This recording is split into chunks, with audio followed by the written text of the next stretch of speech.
नमस्कार, मैं हूं संजय शर्मा। आप देख रहे हैं 4 PM न्यूज नेटवर्क। अभय दुबे जी से मैंने बातचीत की और बातचीत आज बड़े रोचक चीजों पे हुई।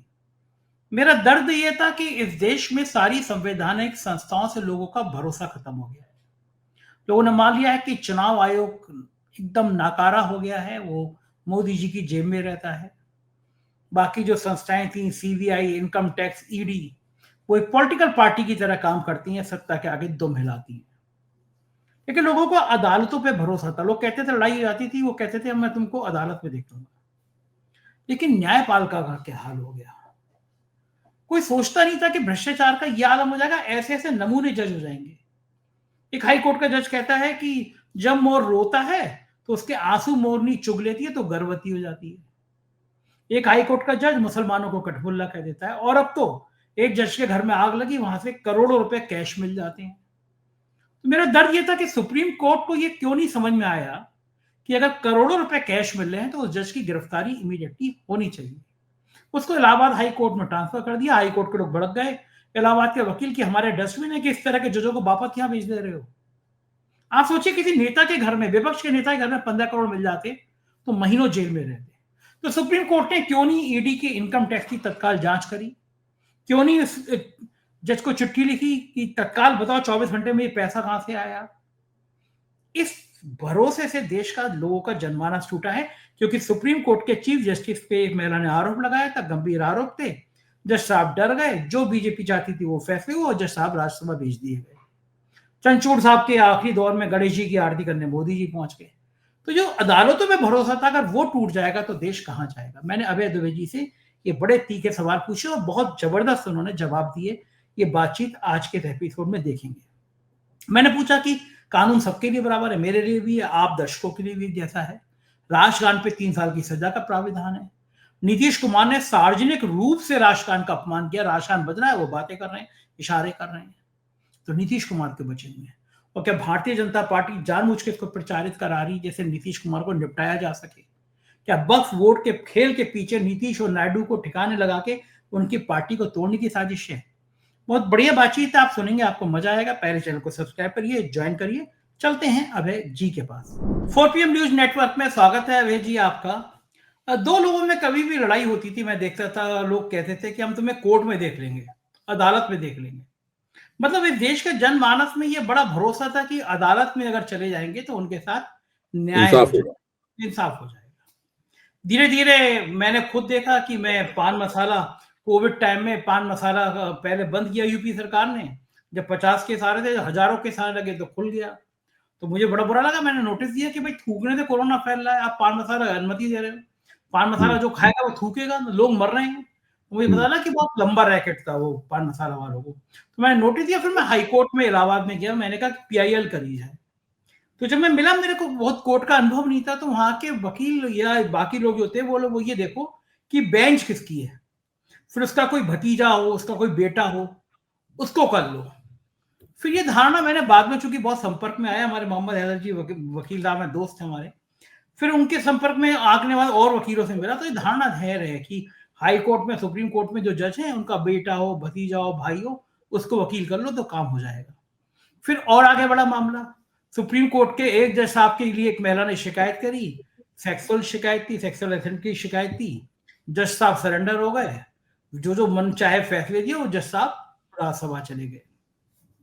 उसके बाद चंचूड़ साहब का मामला आया, लोगों ने देखा गणेश आरती बाद में, मतलब शुरुआत में, तो भ्रम टूटा। और ये क्रम जब टूट रहा है तो आम आदमी बड़ा निराश हो रहा है देश का। उसको लग रहा है कि जुडिशरी को क्या हो गया, अदालतें भी फैसला करने लगी। अब आप देखिए, कभी कभी ऐसी चीजें कही जाती है, कहावत कही जाती है ना, ऊंट पे जब वक्त खराब होता है तो ऊंट पर बैठे आदमी को कुत्ता काट लेता है। वो हुँ, कहावत मैंने आज चिरतार्थ होते हुए देखी कि जज साहब के घर में आग लग गई। जज साहब थे नहीं दिल्ली में, तो फायर ब्रिगेड आए, बुझाई, तो पता चला कि दूसरे कमरे में जज साहब के करोड़ों कैश रखा हुआ है। हुँ, और सुप्रीम कोर्ट ने उनको तुरंत इलाहाबाद हाई कोर्ट ट्रांसफर कर दिया। इलाहाबाद हाई कोर्ट के वकील कह रहे हैं कोई डस्टबिन है क्या कि ऐसा एक जज हमारे यहाँ भेज दे रहे हो? उसी इलाहाबाद हाई कोर्ट में एक जज है जिसने मुसलमानों को कठमुल्ला कह दिया था। आज तक वो जज है। इस सिस्टम के इस तरह सड़ जाने से, इस सिस्टम के इस तरह खराब हो जाने से भारत के जनमानस में क्या उम्मीद रहेगी? और जिन जज साहब के करोड़ों रुपए मिले हैं, मुझे आज शाम को किसी वकील ने बताया, यही वही है कि जब कांग्रेस ने किया था कि इनकम टैक्स वाले मामले में, तो यही जज साहब थे जिन्होंने कांग्रेस की याचिका खारिज कर दी थी। अब पता चल रहा है कि करोड़ों रुपए कहां से आए होंगे। लेकिन बड़ा खतरनाक बात यह है कि सिस्टम से अगर भरोसा, चुनाव आयोग से भरोसा टूट गया लोगों का, पॉलिटिकल पार्टी से, सिस्टम से भरोसा टूट गया, अब जुडिशरी में भी दिख रहा है भाई जी, कितने खतरनाक संकेत हैं ये भारत के लोकतंत्र के लिए। संजय जी, जब मैंने पत्रकारिता की शुरुआत की थी तो शुरुआत के दौर में ही एक व्यक्ति ने मेरे ऊपर डिफेमेशन का, मानहानि का मुकदमा कर दिया। अच्छा। मेरी उम्र काफी कम थी, तो मैं पिताजी के तहत पत्रकारिता सीखता था, तो मैंने अपने पिताजी से कहा कि ये तो मुकदमा हो गया। तो हंस के बोले, कोई बात नहीं, पत्रकारों पर मुकदमे होते ही रहते हैं, जाओ, इससे भी तुम्हें अनुभव होगा। तो मैंने वहां पर स्थानीय अदालत में, सीजेएम की अदालत में, जहां मुकदमा किया गया था, वहां जाना शुरू कर दिया। तो वहां मैंने अपनी आंखों से देखा कि जो जज का जो पेशकार होता है वो दिन भर पैसे लेता है।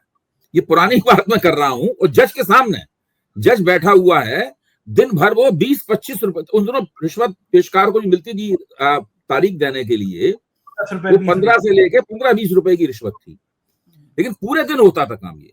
और जज साहब का दोपहर की जो चाय पानी होती थी, जो उनका एक विस्तृत और जबरदस्त किस्म का हाई टी टाइप नाश्ता होता था, वो उसी पैसे से होता था। अच्छा, तो मेरे ऊपर ये छवि पड़ी। मैं तो बिल्कुल शुरुआती दौर में था, उम्र भी कम थी, समझ रहा था हर चीज को, दुनियादारी सीख रहा था, पत्रकारिता सीख रहा था, लिखना पढ़ना बोलना सीख रहा था। तो मैंने देखा कि न्यायपालिका जो है, उस न्यायपालिका में मुंसिफ के सामने, मजिस्ट्रेट को मुंसिफ कहते हैं, मुंसिफ के सामने उसका पेशकार जो है वो रिश्वत ले रहा है।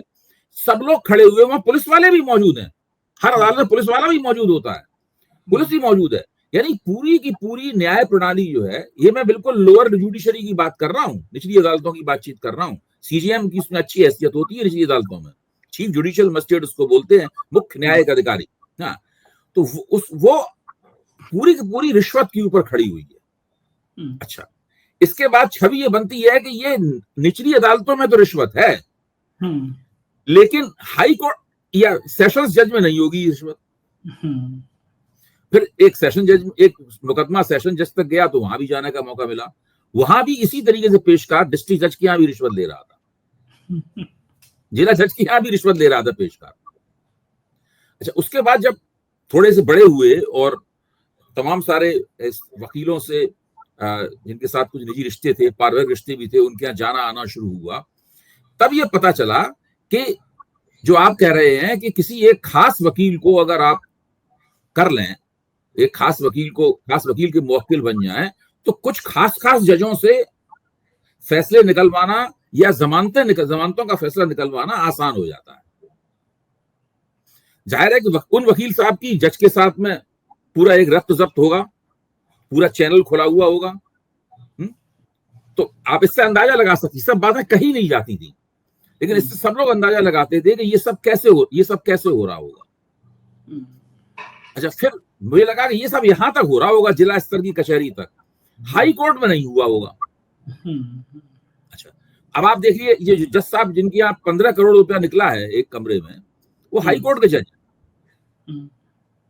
आपने बहुत सारे सुप्रीम कोर्ट के जजों के उदाहरण तो हमारे सामने दे ही दिए अभी। इसका सीधा मतलब यह है कि भारत की न्यायपालिका को बहुत बड़े पैमाने पर सुधारों की आवश्यकता है। जनता का न्यायपालिका में भरोसा टूट चुका है, केवल मजबूरी में उसे न्यायपालिका में जाना ही पड़ता है, क्योंकि उसके बिना काम नहीं चल सकता।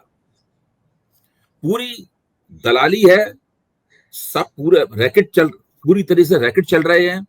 जातियों के अपने जज होते हैं, जातियों के वकील होते हैं, उसके बाद में जातिवाद से ऊपर उठकर फिर पैसे का पूरा लेन देन होता है बहुत बड़े पैमाने पर।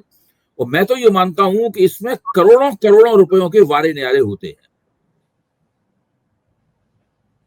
केवल इन चीजों के प्रमाण नहीं थे, ये प्रमाण भी मिल गया, करोड़ों रुपए मिले हैं सर। जो सामने पेशकार रिश्वत लेता है उसको तो प्रमाण मानते ही नहीं थे। हाँ, उसको तो माना जाता था कि तो हक ले रहा है भाई, चाय पानी ले रहा है, जेब खर्च निकाल रहा है, यही मानते थे। इसको बेईमानी की नहीं, इसको बात ये थी, हमारा समाज कैसा था उस वक्त, मैं 40-50 साल पुरानी बात कर रहा हूँ, हमारा समाज इस बात को बेईमानी मानते ही नहीं था। क्यों? किसी ने मुझसे नहीं कहा कि अदालत में बेईमानी हो रही है। सारे वकील LLB किए हुए पढ़े लिखे, लखनऊ विश्वविद्यालय के, इलाहाबाद विश्वविद्यालय से पढ़े लिखे वकील जो हैं, किसी के मुंह से मैंने ये शब्द नहीं सुना कि भाई अदालत में बेईमानी होती है। ये तो भाई उसका हक है, ले रहा है। और जो मजिस्ट्रेट बैठा हुआ चाय पी रहा है उस पानी की और समोसे और मलाई खा रहा है, वो उसका हक है। अब ये हक किस सीमा के बाद में रिश्वत में बदलता है? ये 15 करोड़ रुपए बताते हैं। अभी तक होता क्या था कि अफसरों के यहाँ पैसे निकलते थे, अफसरों के यहाँ बड़ा माल निकलता था, मोटा माल निकलता था। कभी कभी नेताओं के पास भी मोटा माल निकलता था, कभी कभी चपरासियों तक के पास मध्य प्रदेश में मोटा माल निकला है, करोड़ों करोड़ रुपए निकले चपरासियों के पास। लेकिन ये जज के पास पहली बार 15 करोड़ जो रुपए निकला है, इसने पूरी तरीके से अब खुलकर बात करने की गुंजाइश पैदा कर दी है। ठीक बात। अभी तक हम लोग इस बात के ऊपर खुल के नहीं बात कर सकते थे। अगर ये 15 करोड़ रुपए नहीं निकलता तो आज हम लोग इस तरीके से बात नहीं कर रहे होते। ठीक बात है, बिल्कुल सही बात। अच्छा, और मैं आपको अभी से कह दूं, ये मेरी भविष्यवाणी है, 100% सही साबित होगी कि कुछ नहीं होगा। मोदी सरकार हो या कोई सरकार हो, एक कदम नहीं उठाएगी न्यायपालिका का कील काटा दुरुस्त करने के लिए। न्यायिक सुधारों की दिशा में एक कदम भी नहीं उठाया जाएगा, कोई कुछ नहीं करेगा, ऐसा ही चलता रहेगा। बिल्कुल ठीक कह रहे हैं हम, लोग यही मान रहे हैं। लोग यही मान रहे हैं, कुछ नहीं होगा, कुछ नहीं होगा। इन जज साहब के खिलाफ कार्रवाई हो जाएगी, क्योंकि ये जवाब नहीं दे पाएंगे 15 करोड़ रुपए कहां से आ गया, तो कुछ ना कुछ तो कार्रवाई हो जाएगी। और अभी भी आप देखिए उनकी कार्रवाई जो सुप्रीम कोर्ट ने उनका ट्रांसफर कर दिया। भाई ट्रांसफर इज नो पनिशमेंट, कोई पनिशमेंट नहीं है ये। अच्छा, मुझे बताइए कि तबादला कोई दंड है? कोई दंड नहीं है। आप सोचिए कि सालों पुराने 20-25 साल पुराना मामला है कि जॉब के बदले लैंड वाला, तो लालू यादव आज तक तारीखों में आ रहे हैं। ईडी, क्या सुप्रीम कोर्ट के चीफ जस्टिस को इमीडिएटली सीबीआई या ईडी को नहीं करना चाहिए था? किसी नेता के अगर सुप्रीम कोर्ट के चीफ जस्टिस को चाहिए था कि खुद इनको लेटर भेजते। भाई सुप्रीम कोर्ट चीफ जस्टिस बहुत बड़ी चीज है। हिंदुस्तान के प्रधानमंत्री, राष्ट्रपति के बाद सुप्रीम कोर्ट का चीफ और थल सेना अध्यक्ष, सुप्रीम कोर्ट चीफ, यही तो 3-4 लोग हैं हिंदुस्तान के सबसे बड़े। चाहिए था कि आप तुरंत बताइए क्यों ये 15 करोड़ रुपए कहां से आया। गिरफ्तारी का हुक्म देना चाहिए था उनको, इसको गिरफ्तार किया जाए। बिल्कुल ठीक बात है, मतलब जेल भिजवाया जाए। ईडी, फेमा, सब जगह ऐसे किसी नेता के मिल जाता। अरे किसी ईडी की जरूरत ही नहीं है। ईडी की जरूरत तो जांच करने के लिए होती है, इसमें जांच थोड़ा करनी है। कैश है, ईडी को साबित करना होता है कि मनी ट्रेल, क्या मनी दिख रहा है साहब? आप ये देखो ना, जो दमकल वाले वहां गए होंगे, जिन्होंने वो 15 करोड़ रुपए बरामद किया, उन्होंने तो अपनी डायरी में लिखा है ना कि 15 करोड़ रुपए मिले। हाँ, ठीक बात है, वो तो जमा हो गया, डिपॉजिट हो गया सरकार में। सही बात है, किसी प्रमाण की आवश्यकता थोड़ी ना है। अब ज्यादा से ज्यादा आप ये कर सकते हैं, हाई कोर्ट से पूछ सकते हैं कि 15 करोड़ रुपए की सफाई दे दे भैया आप।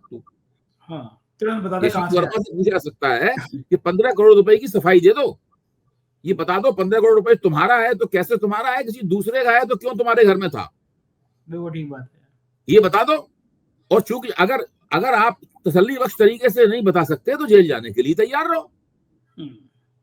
नजीर पेश नहीं करना चाहिए। उनका जो ट्रांसफर किया गया है ये भी गलत है। मैं बिल्कुल संतुष्ट नहीं हूं। एक नागरिक के तौर पर मैं इसके खिलाफ अपनी आवाज बुलंद करता हूं।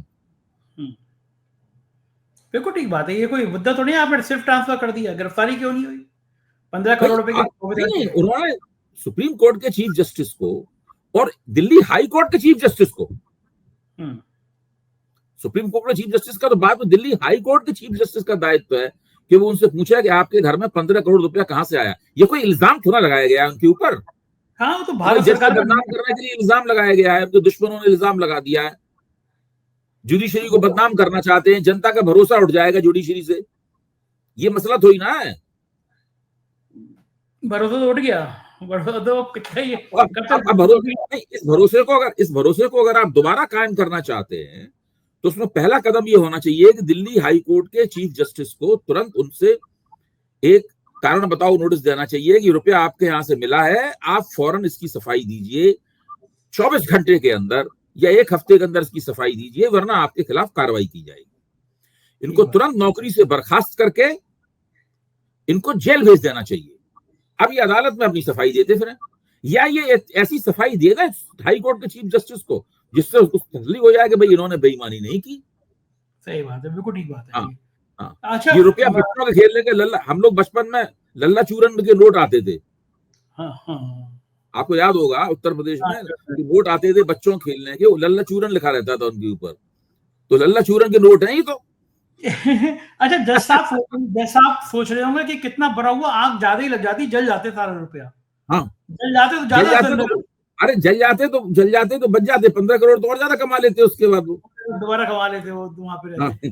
क्या कमाल है बताइए, जज 15 करोड़ रुपए कमा रहा है देश में, क्या 15 करोड़ तो मिले हैं। अरे भाई संजय जी, आप भी अजीब सी बात कर रहे हैं। 15 करोड़ तो मिले हैं, 15 करोड़ तो पकड़ गए। हवाला से यानी कहाँ का पैसा गया होगा देश दुनिया में, पता नहीं क्या। आप क्या करना, 15 नहीं, ये 150 करोड़ रुपए का, 150, 200, 250 करोड़ रुपए के आसामी होंगे। आप बताइए मुझे कि केजरीवाल के लिए कहा गया कि 100 करोड़ रिश्वत ली इन्होंने, 1 लाख रुपए भी बरामद नहीं हुए, तो केजरीवाल महीनों जेल में रहा है। हाँ, कुछ साबित नहीं हुआ, और जज साहब का ट्रांसफर हो रहा है। आप सोचिए ना, इसका मतलब है कि देश में जो शक्तिशाली व्यक्ति है उसका कोई कुछ नहीं बिगाड़ सकता। हजारों करोड़ जिन मोदियों के पास हैं, चाहे वो नीरव मोदी हो, चाहे वो ललित मोदी हो, वो दूसरा वो जो बिल्कुल फिल्मी विलेन लगते हैं देखने में, किंगफिशर के जो मालिक थे विजय माल्या, उनको देखने से लगता है वो काला चश्मा लगाए हुए फिल्मी विलेन, तो वो सब हो। आप इन सब लोगों को देखिए ना, मेहुल चौकसी हो, ये लोग मौज कर रहे हैं। 200, 300 करोड़ की संपत्तियां उनके पास हैं। वो दूसरी नागरिकताएं खरीदते फिर रहे हैं दुनिया में। इंडियन पासपोर्ट वापस करने के लिए तैयार हैं। उन्होंने दूसरे देश की नागरिकता खरीद ली है। आप सोचिए, हिंदुस्तान का सबसे बड़ा पूंजीपति के खिलाफ अमेरिका में फ्रॉड का मुकदमा चल रहा है। दिल्ली हाईकोर्ट के जज के यहाँ 15 करोड़ रुपए मिल रहे हैं। कुछ भी हो रहा है देश में। और मोदी जी भ्रष्टाचार के खिलाफ अभियान चला रहे हैं। हाँ, वो कह रहे हैं कि महाराष्ट्र में कहते हैं कि भ्रष्टाचारियों को छोड़ूंगा नहीं, नारा लगते हैं, फिर अलग से कहीं चक्की पीसिंग, और वही भ्रष्टाचारी इस पे आरोप है, वो डिप्टी सीएम बन जाता है। पिछली सरकार में भी, इस सरकार में। आप देखिए, ये बिल्कुल आपने बिल्कुल ठीक पहले कहा कि चुनाव आयोग से भरोसा उठ चुका है, जुडिशरी से भी भरोसा, न्यायपालिका से भी भरोसा उठ चुका है। अभी मेरे ख्याल से शायद फौज से भरोसा नहीं उठा है। मैं ये मानता हूँ, फौज का सम्मान है। फौज से भरोसा नहीं। कैसे होगा देश में, आम आदमी के मन में कितनी निराशा आ जाएगी सब चीजें देखकर, क्या लगे आपने कभी, अच्छा, आपके नेता लोग मित्र, आप इतना बड़ा न्यूज प्लेटफॉर्म चलाते हैं 4 PM, आपके निश्चित रूप से कई नेताओं से मित्रता होगी, मैं मान के चलता हूँ। निजी बातचीत भी होती होगी, कभी चाय कॉफी साथ में पीते होंगे, तब निजी बातचीत भी होती होगी। मेरी भी बहुत नेताओं से मित्रता है, निजी बातचीत वगैरह भी होती है। किसी नेता को जनता की कोई परवाह नहीं। सही बात है। हाँ, मैं आपको बताऊं, बिल्कुल आप हंसी मजाक में जब कोई बात, किसी को कोई परवाह नहीं है। ये राजनीति एक पेशे में बदल चुकी है। राजनीति एक पेशे में बदल चुकी है। अगर देखिए, हिंदुस्तान में किन चीजों में सबसे ज्यादा पैसा है? पॉलिटिक्स में सबसे ज्यादा पैसा है, फिल्मों में सबसे ज्यादा पैसा है, स्पोर्ट्स में सबसे ज्यादा पैसा है, बिजनेस में सबसे ज्यादा पैसा है, और फिर अपराधों में सबसे ज्यादा पैसा है। 5 चीजें हैं जिनके अंदर अनाप शनाप पैसा है। एक चीज छोड़ दिया आपने, बाबा बनने में बड़ा पैसा है। 6 चीज। हाँ, बाबा बनने, वो भी बड़ा बढ़िया। आजकल वो जग्गी वासुदेव वाला मामला चल रहा है, श्याम मीरा का, आपने देखा ही होगा। बड़ा बढ़िया, बाबा बनने में बड़ा बढ़िया मामला चल रहा है। बड़ा बहुत पैसा। चलिए जज साहब से जरा, कोई आपको कुछ नहीं कर सकता, आप कुछ भी करते रहिए। जज साहब से हटके जरा राजनीति की बातें करते हैं। नियम कायदा संविधान सबके लिए एक है, जो मेरे लिए भी एक है, प्रधानमंत्री के लिए भी एक है। राष्ट्रगान का अपमान, 3 साल की सजा मेरे लिए भी, अगर मैं अपमान करूंगा आपके लिए भी है। अब तो एविडेंस है कि नीतीश कुमार राष्ट्रगान चल रहा है और वो कुछ का कुछ बोले जा रहे हैं, वहां पे लोग उनको इशारा भी कर रहे हैं कि वो बोल रहे हैं, सीधा सीधा राष्ट्रगान का अपमान है। 2 सवाल है मेरे आपसे कि ये कानून नीतीश कुमार पे लागू क्यों नहीं होता सजा का, नंबर 1 बात। नंबर 2 बात, जो चैनल भक्ति काल के लिए फेमस है कि ये मोदी जी की और अजय शाह के बिना एक खबर नहीं चला सकते, वो नीतीश के इस घटनाक्रम पे एपिसोड कर रहे हैं। तो क्या, दूसरा सवाल मेरा ये है कि क्या अब बीजेपी या मोदी जी चाहते हैं कि नीतीश की बदनामी हो, नीतीश किनारे किए जाएं और बीजेपी बिहार में मजबूत हो? खेल क्या है इस नीतीश कांड के पीछे? खेल ये है कि नीतीश जो सबकी मजबूरी थे, अब उस मजबूरी की मजबूती कम हो रही है। ये मजबूरी की मजबूती कम हो रही है। भारतीय जनता पार्टी इसको लेकर प्रसन्न है, वो खुश है। अभी चुनाव में 6 महीने से ऊपर की देरी है। अगर नीतीश कुमार की वास्तव में तबीयत खराब है, जैसा कि आज एक एनडीए के सहयोगी दल के प्रवक्ता ने साफ तौर पे कह भी दिया, मेरे साथ ही बहस में चर्चा करते हुए कह दिया, और ये भी कह दिया कि अल्जाइमर की बीमारी शायद उनको हो गई है। ये एक ऐसी बीमारी है जिसमें वो कभी भी रंग दिखाती है और धीरे धीरे करके वो बढ़ती चली जाती है और व्यक्ति की स्मृति का, याददाश्त का, उसके चाक चौकन्ने रहने का क्षय होता चला जाता है। दवाओं से केवल आप उसकी स्पीड, उसकी गति को रोक सकते हैं, गिरावट की गति को रोक सकते हैं, बाकी और कुछ नहीं कर सकते। दुनिया में बड़े बड़े आदमियों को हुई है और वृद्धावस्था की बीमारी है। तो अगर ये हो गया है तो ये और ज्यादा अभी महीने 2 महीने में रंग दिखाएगा। मुझे लगता है कि बीजेपी ने इसकी तैयारी करनी शुरू कर दी है कि नीतीश कुमार को अभी मान लीजिए इस बीमारी अगर और ज्यादा रंग दिखाने लगी। देखिए, आखिरकार जो बाइडेन को भी वृद्धावस्था और बीमारियों के कारण चुनावी दौर से हटना पड़ा था, उनकी पार्टी उनके खिलाफ हो गई थी। तो जनता दल यूनाइटेड तो उनके खिलाफ नहीं होगा, लेकिन पता चल नीतीश कुमार को भी एहसास हो गया है कि ये सब हो गया है, तो वो अपने लड़के को तैयार कर रहे हैं और भाजपा भी तैयार हो रही है कि भाई बिना नीतीश कुमार के, हो सकता है कि बिना नीतीश कुमार के ही उनको चुनाव लड़ना पड़े। दूसरे एक और चीज नीतीश कुमार के खिलाफ जाती है, वो ये है कि पिछली बार 1.5 महीने पहले सी वोटर ने जो मूड ऑफ द नेशन जो ट्रैकिंग की थी अपनी, उसमें उन्होंने बताया था कि नीतीश कुमार को केवल 18% लोग कह रहे हैं कि ये मुख्यमंत्री पद की पसंद है उसकी, और 45% ज्यादा लोग तेजस्वी यादव को मुख्यमंत्री पद की पसंद बता रहे हैं। 50% लोग कह रहे हैं कि वो सरकार बदलने के लिए तैयार है, सरकार से बहुत वो नाराज है। 22% लोग ये कह रहे हैं कि वो सरकार से नाराज है, लेकिन सरकार बदलेंगे कि नहीं बदलेंगे ये अभी वो सोच रहे हैं इस बारे में। इसका मतलब 72% लोग ऐसे हैं जिनके वोट एनडीए को मिले, इसकी कोई गारंटी नहीं है। इसका मतलब अच्छी खासी एंटी इनकम्बेंसी बिहार में मौजूद है, इसका ये मतलब हुआ। तो बिहार की राजनीति में तो बहुत बड़ा परिवर्तन हो सकता है।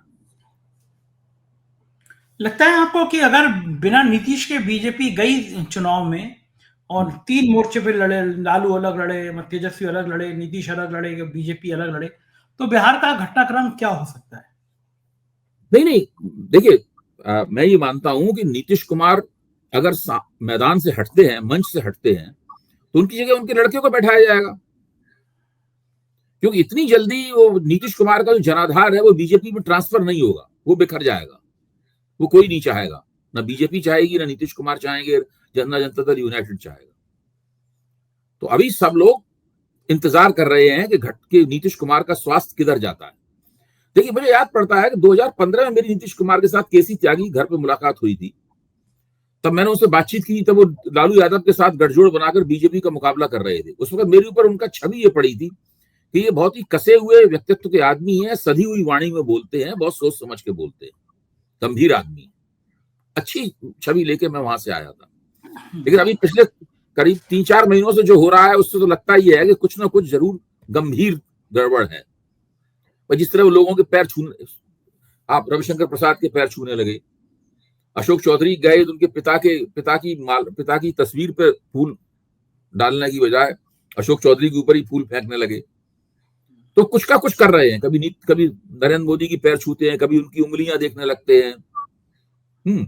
तो ऐसी स्थिति है कि कुछ है, समस्या है। क्या समस्या है, मैं कोई डॉक्टर नहीं हूं, मैं नहीं कह सकता क्या समस्या है, लेकिन निश्चित रूप से कुछ ऐसा घटित हो रहा है उनके साथ में जो दुर्भाग्यपूर्ण है और उनके राजनीतिक जीवन को समाप्त कर सकता है। तो जब वो राजनीतिक जीवन समाप्त होंगे तो शून्य बनेगा। उस शून्य को भरने के लिए भाजपा की तरफ से भी तैयारी हो रही होगी, राष्ट्रीय जनता दल की तरफ से भी तैयारी हो रही होगी। मेरा मानना है वो लोग भी, लालू और तेजस्वी भी सोच रहे होंगे क्या किया जाए, क्योंकि जनता दल यूनाइटेड की तरफ से भी तैयारी हो रही होगी। बिहार की राजनीति में नीतीश कुमार के हटने पे क्या होगा, कैसे सब लोग अपनी अपनी राजनीति करेंगे। अभी तो 20 साल से तो उन्हीं के इर्द गिर्द सारी राजनीति हो रही है। 20 साल कम नहीं होते हैं, लोगों को नीतीश कुमार की आदत पड़ चुकी है भाई। 20 साल क्या होती है, 20 साल में पूरी जिंदगी गुजर जाती है, पूरी जिंदगी गुजर जाती है। हाँ, तो सब लोग सोच रहे होंगे कि इनकी जगह आएगी तो कौन कैसे भरी जाएगी उसकी जगह। देखिए, मुख्य तौर पर 2 बड़े अंतर्विरोध हैं, मैं आपके सामने स्पष्ट कर दूं, जिन पे हम लोगों को निगाह रखनी चाहिए। पहला अंतर्विरोध यह है कि नीतीश कुमार सार्वजनिक रूप से कुछ अजीब किस्म का आचरण कर रहे हैं जो उनको शोभा नहीं देता। जिससे उनकी छवि गिर रही है। लेकिन वो राजनीतिक सौदेबाजी का जहां तक सवाल होता है उसमें कोई गफलत नहीं कर रहे हैं, वो कामयाब हैं। एक तरह से राजनीतिक चुनावी प्रदर्शन उनका लोकसभा चुनाव में अच्छा रहा है, उनका बहुत अच्छा रहा है। हाँ। ये एक अंतर्विरोध है। मतलब दूसरा अंतर्विरोध ये है कि एनडीए का जो सामाजिक गठजोड़ है वो बड़ा मजबूत लगता है, लेकिन नीतीश सरकार के खिलाफ जबरदस्त एंटी इनकम्बेंसी दिखाई पड़ रही है। दूसरा अंतर्विरोध ये है। तो आगे हम लोग इन्हीं दो धुरियों के ऊपर विश्लेषण अपना जारी रखते हैं। ठीक है, एक चीज और मुझे समझ में नहीं आती कि नीतीश कुमार, बीजेपी एक लंबा खेल कर रही है और चंद्रबाबू नायडू और नीतीश दोनों के साथ कर रही है। वक्फ बिल अगर आता है और पास कराने की बात अगर आ जाती है तो नीतीश के पास भी मुस्लिम वोट करते हैं। ऐसा नहीं है कि नीतीश को मुसलमान वोट नहीं करते हैं। हाँ, नीतीश को भी मुसलमान बहुत कम। एक जमाने में बहुत करते थे, लेकिन धीरे धीरे कम हो गया काफी। तो अब लगता है कि नीतीश के पास से वो सारा मुसलमान वोट शिफ्ट हो जाएगा तेजस्वी के लिए। अगर मुझे लगता है उधर जाएगा सारा उधर उसका वो ध्रुवीकरण होगा। कांग्रेस और तेजस्वी के गठजोड़ की तरफ ध्रुवीकरण होगा उसको। वो वामपंथी भी है, कांग्रेस भी है, और वो जनता दल तो है ही, राष्ट्रीय जनता दल तो है ही। तो चंद्रबाबू नायडू ने भी ये मान लिया कि मुसलमान वोट नहीं चाहिए वहां, तो बहुत बड़ी संख्या में। देखिए, आंध्र प्रदेश की स्थिति अलग तरह की है। वहां भारतीय जनता पार्टी बड़ी खिलाड़ी नहीं है। वहां पे चंद्रबाबू नायडू की टक्कर वाईएसआर कांग्रेस से है। वहां पे मुख्य तौर पर भाजपा की ज्यादा हैसियत है नहीं वहां पे आंध्र प्रदेश में। इसलिए वहां पे बिहार जैसी स्थिति नहीं है। बिहार में भाजपा बड़ी खिलाड़ी है। बिहार में भाजपा की महत्वाकांक्षा अपना मुख्यमंत्री बनाने की है। आंध्र प्रदेश में तो भाजपा इसको सोच भी नहीं सकती। ये लेकिन चंद्रबाबू नायडू को चिंता तो होगी, अगर वक्फ बिल पे उनका विरोध नहीं हुआ तो मुसलमान शिफ्ट हो जाएगा। नहीं, चिंता वगैरह सब है। तो वो वहां पे ये प्रचार कर रहे हैं। वहां पर देखिए, हमारी वजह से ही वक्फ बिल के ऊपर जो अभी तक हमने कोई फैसला नहीं होने दिया है, या ये वो कह रहे हैं कि हमने उसको संसद की समिति में भिजवा दिया। देखिए, तो ये सब इस तरह की कुछ ना कुछ अपनी पेशबंदी कर रहे होंगे वो, मेरे ख्याल से। ठीक बात है, और हमारी निगाह बनी रहेंगी। बहुत बहुत शुक्रिया भाई जी। और दूसरे ये है कि हो सकता है मुसलमानों के लिए कुछ आरक्षण घोषित कर दें, कुछ वहां उनका तुष्टिकरण करने की कोशिश करें। ये भी तो हो सकता है। हाँ, इतने एंगल निकाल सकते हैं, तेज आदमी है। तो कर्नाटक में अभी 4% दे दिया ठेकों में, तो आंध्र प्रदेश भी करने लगेगा उस वैसा। तो ये सब एंगल भी निकाल सकते हैं अपने वोट बचाने के लिए। उसमें भाजपा की मुश्किल हो जाएगी जब उनका एलआई ये करेगा। भाजपा की मुश्किल हो जाएगी, क्योंकि वहां पे आंध्र प्रदेश में तो भाजपा के तमाम विधायक 6 महीने के लिए निलंबित कर दिए गए। कर्नाटक में उठा के ले जाया गया, उनको आज सीसीटीवी दिखाया रहा तो उनको मार्शल उठा के बाहर फेंक रहे थे उनको। तो अगर आंध्र प्रदेश में ये कर दिया उन्होंने, तो फिर भाजपा क्या करेगी? भाजपा तो उनके साथ गठजोड़ में है। ठीक बात है, परेशानी पैदा कर देंगे वो। बहुत शुक्रिया अभय जी, आपने बातचीत की। ये थे अभय दुबे जी, और मुझको यकीन है ये बातचीत आपको पसंद आई होगी। क्या लगा आपको कि क्या देश वाकई में इस तरफ जा रहा है?